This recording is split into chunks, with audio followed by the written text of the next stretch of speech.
Hey everyone, Ben here again. We're going for part 3 now of my playthrough of Town of Light. Last time out, we found I did have a friend, but we were separated and I was taken to the semi-agitated ward. Let's see what horrors await me tonight. How do I get out of this? This is the last letter she wrote to me. Once I was put into this ward, I was overwhelmed by loneliness. After that medical examination, I received no more letters from Mom.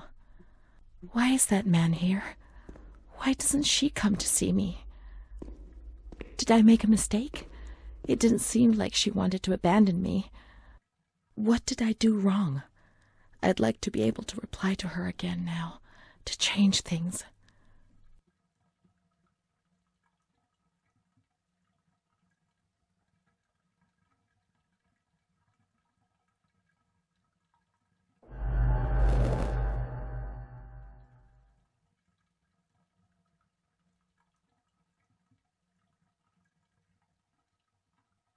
I don't know what to write after this.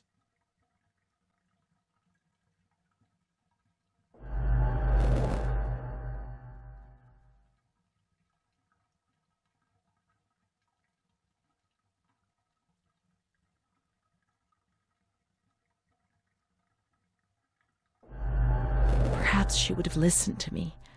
Will she reply? Give the lead to them.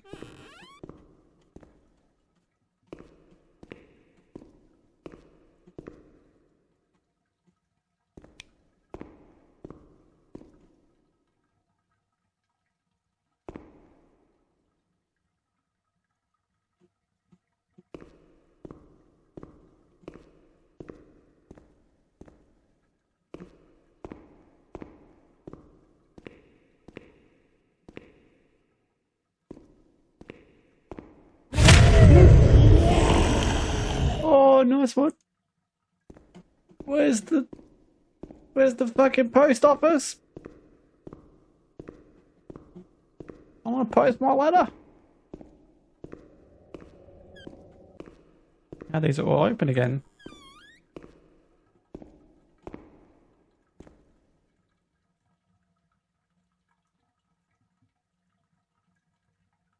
I got banned visits. Oh, jeez. Was I really?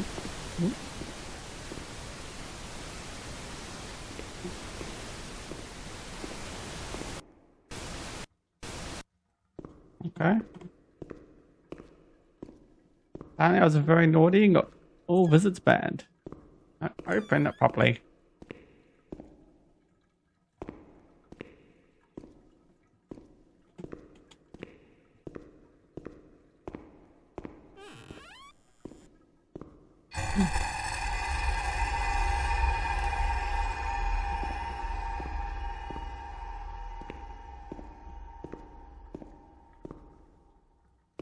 Oh, what's that?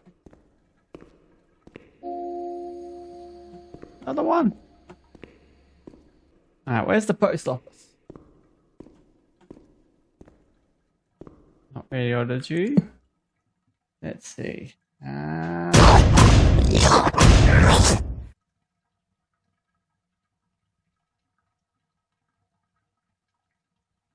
guess it's downstairs then.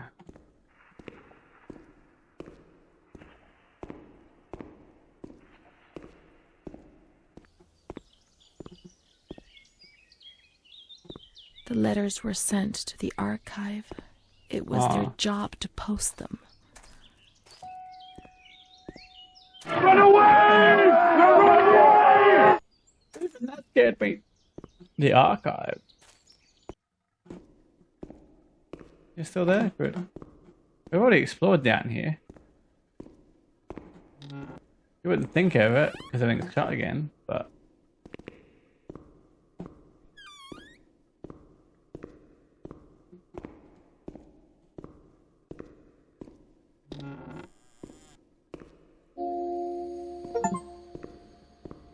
I got all her diary.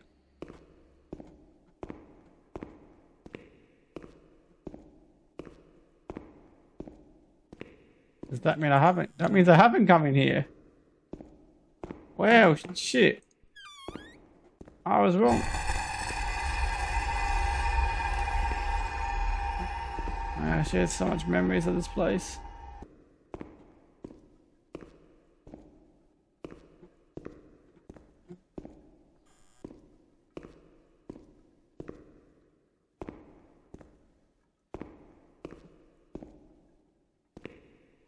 Oh.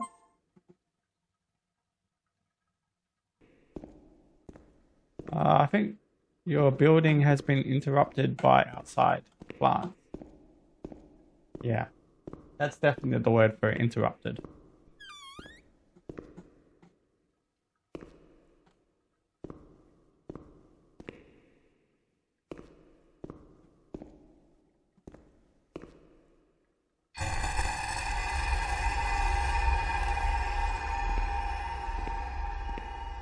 Okay.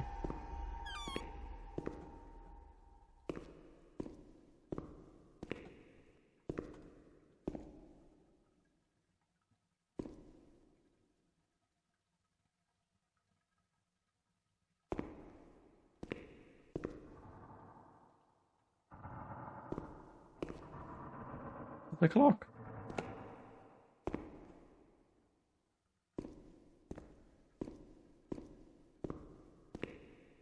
When you were sent to a lunatic asylum, you lost the right to possess anything.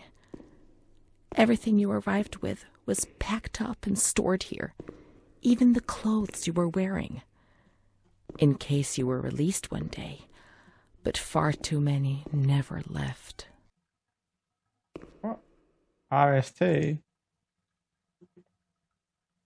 Dear Mother, please, I beg you, get me out of this place. I'm so frightened here. You were right. I know I was wrong. I understand. I'm so ashamed. If only you knew how much. But now I'll behave myself, I promise. Now things will be fine. I'll work hard. I'll be very good. Your daughter, Renee. Not filled. This letter. It was Renee's letter, just as she wrote it back then. Oh. But it was never sent. Why? Why did this happen? Why did it happen? I received your letter, Mom. You tell me to be patient and strong, while I only feel fear and pain. And you don't write to me anymore. If only these words could be my soul, I'd tell you what was happening to me. The kids want to kill me. They all look the other way and tell me what to do. I don't understand. She helps me, but what have they done to her? Can you tell me? Will you help me? Renee. My dear daughter, I have received no news from you. You have not contacted me in months. I'm sorry, but I don't have the money to come and visit you. Do you remember Mr. Onofrio? He'll soon be in Volterra for business. I've asked him if he would be kind enough to ask the director for some news about you. I hope he'll bring me some good news when he returns. But please write to me. I know that I was strict with you. You have to forgive me. I didn't think. I've given Mr. Onofrio a new doll for you. You told me that you lost yours, and I know you loved it so much. It's not as nice as your Charlotte, but I hope that it will comfort you nonetheless. You got another doll? Keep your chin up, darling. Everything will be fine, you'll see. Mom. Montefoscoli, October 12th, 1940. My dear daughter, I've written 2 letters to you and have received no reply. Every day I'm anxiously waiting for a letter.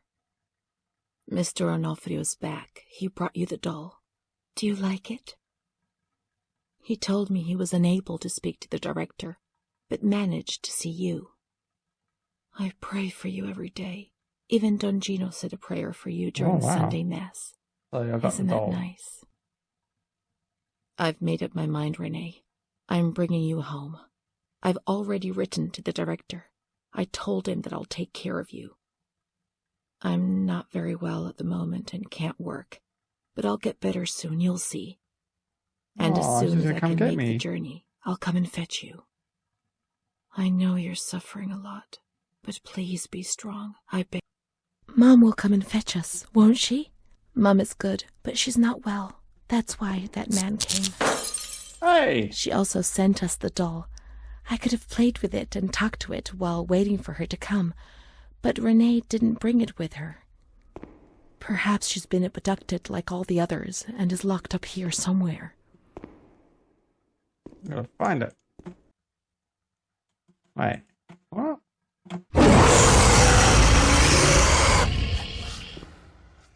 It made me look up here.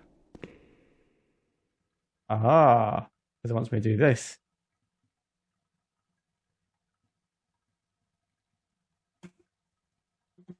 Got it. Now we can open the bundle on that table in front of the window. Over here. Okay. Oh! You see? Mom was good. I was bad. Hey, Mom Kira. was worried about Renee and Charlotte. Wait, Olivia. I That was your name. abandoned Charlotte. We've abandoned I'm her. well, how are you? Let's look for Charlotte. We have abandoned her. Will she still be where we abandoned her, under the warm lights? Ah, okay, yeah. We didn't abandon her, we kept her warm. And healthy. That's what we said. She was... yeah. She is.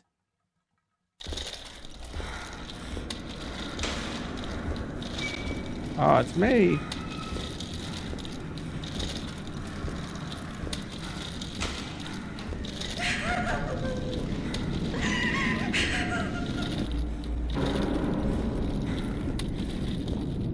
Wait, that's the window.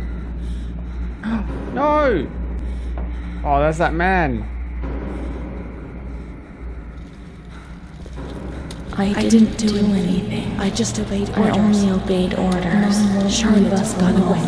Mom will come and get us. She loves us, even though we're bad. Orders won't leave us alone. I didn't do anything. I only obeyed orders.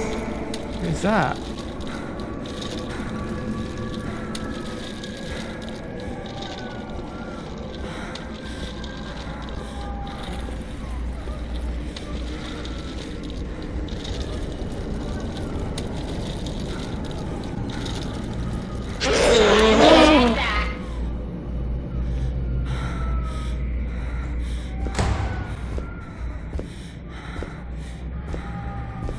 Wait, is she dead?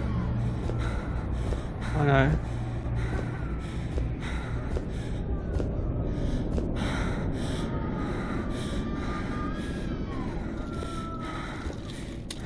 Oh, I guess we're going in.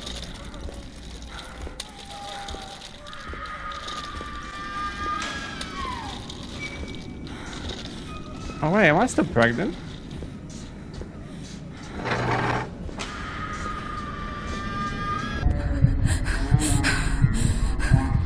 What's that? Oh, something to bite down on?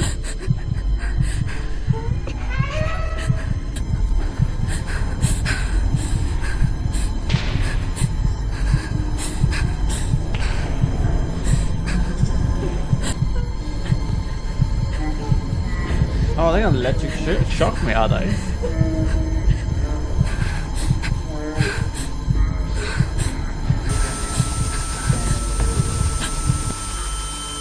Oh, that's so cruel.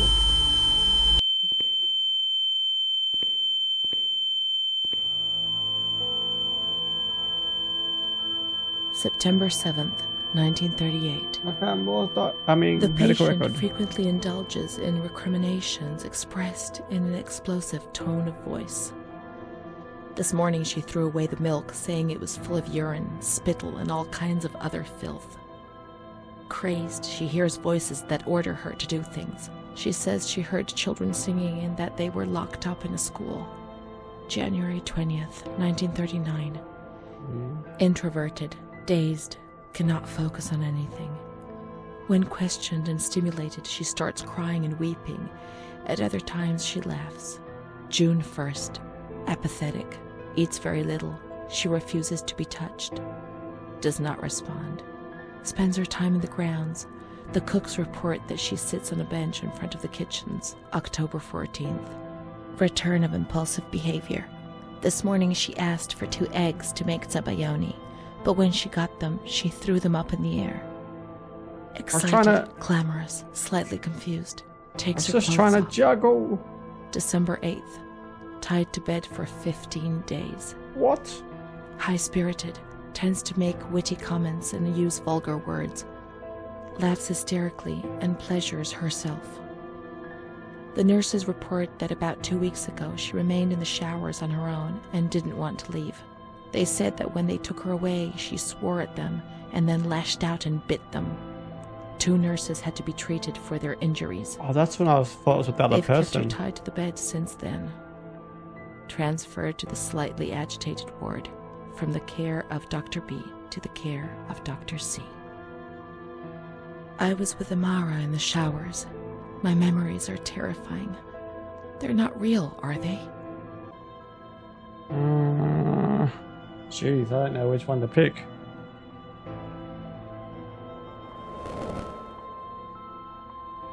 December 15th. Dr. C. Patient notes. The abnormality of her psychic state has induced her to lead a life which is irregular and tends towards delinquency. Of fickle and flighty character, she regularly discards her household duties and engages in occasional prostitution. Prostitution?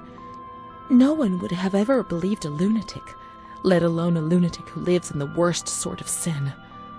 Could such a person ever have been subject to sexual violence? Certainly not. Her mental deficiency makes her deaf to the reprimands of her family. She has shown suicidal tendencies. She was brought to the ward yesterday, agitated and hysterical. Treated with cardiazol, 2 injections a week for 5 weeks. They were only trying to confuse us with the therapy, and my God, they succeeded. It was as if they wanted to instill the madness into us.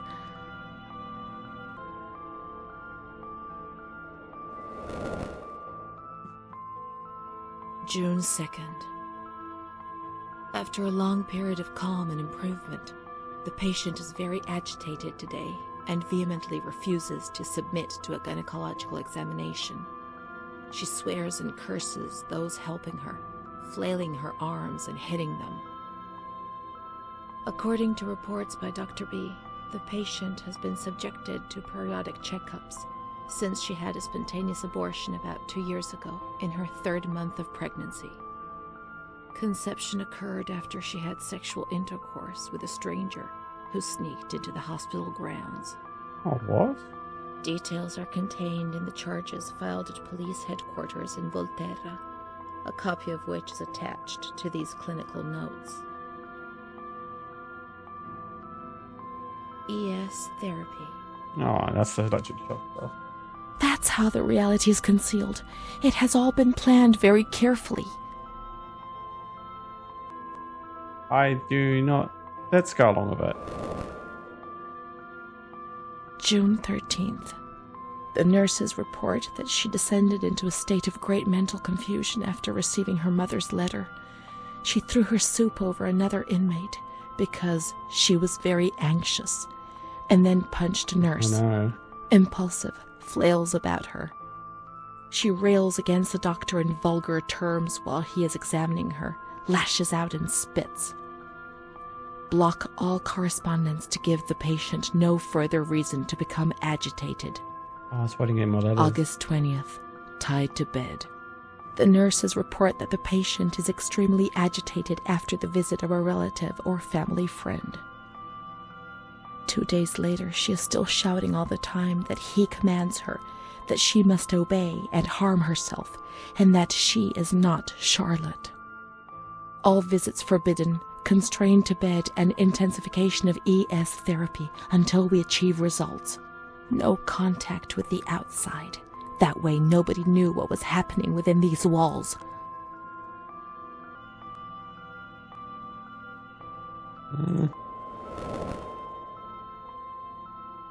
Calm down. You must be calm. Don't get agitated. We'll make you calm down. Is that the only thing that matters? Is tranquility worth the price of not living? I know.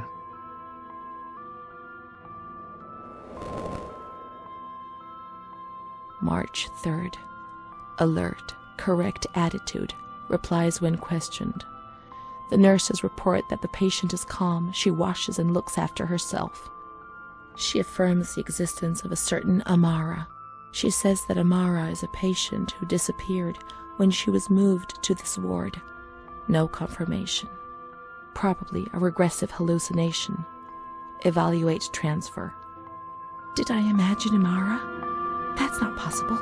She was there. I know she was there. I feel it. Montefoscoli. She must have left some traces of her presence. Dear Director, could you please let me know how my daughter, your patient Renee T., is getting along? I've written to my daughter several times, but have received no reply. I'm very worried, particularly as I've been ill for some time and have not been well enough to come and visit her. Please kindly let me know when it will be possible for me to bring my daughter home. Your humble servant, Ada T. Bring this letter to the attention of Dr. C so he can assess the potential discharge of the patient.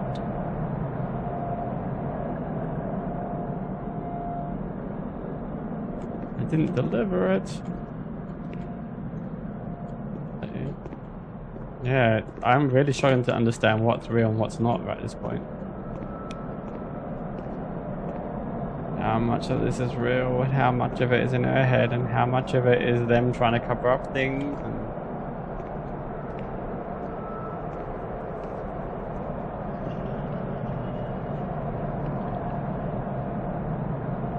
What was I supposed to be doing? We can look for her things in the storeroom containing the bundles of the patient's belongings on the upper floor. Yeah. Sorry. Storeroom, of course. I'm starting to suspect there is no danger in this game, but I'm also half expecting it just to happen. Amara's things. These are Amara's things, I'm certain. Amara, there she is.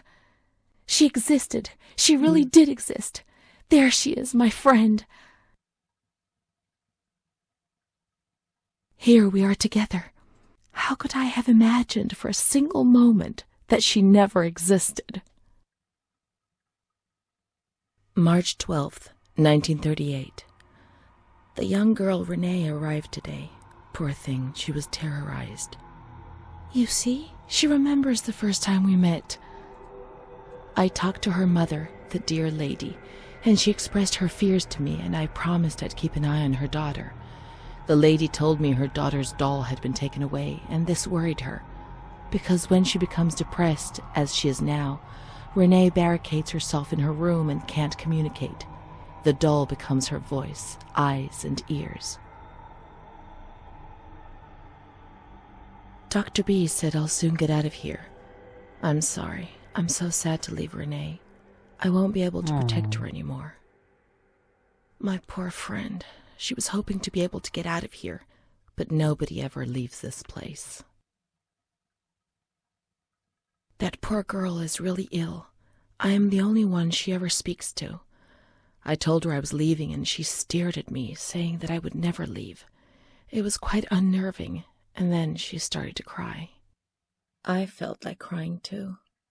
She didn't say anything else. What worries me is that I'm sure that terrible man is watching her. He was the one who brought her here, and of all the good people, why did it have to be him? She knew. I told her everything. She knew about that man. That's why they wanted to make her disappear from my life. But I instructed a nurse friend of mine to keep an eye on her, and I'm sure she will, because she's a good woman. Her friend the nurse, I vaguely remember. Okay. She worked on this ward.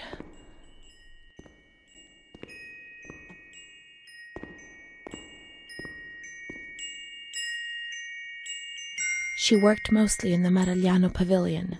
Let's get out of here and find that pavilion. Renee was alone here. Charlotte had abandoned her. And without Charlotte, Renee couldn't communicate with the outside world. Mother knew that.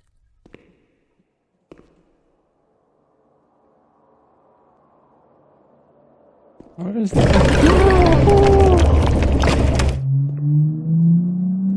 Holy crapples! Where's the pavilion?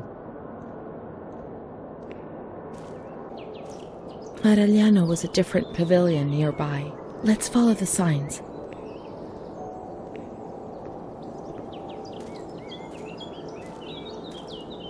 Was that this place here?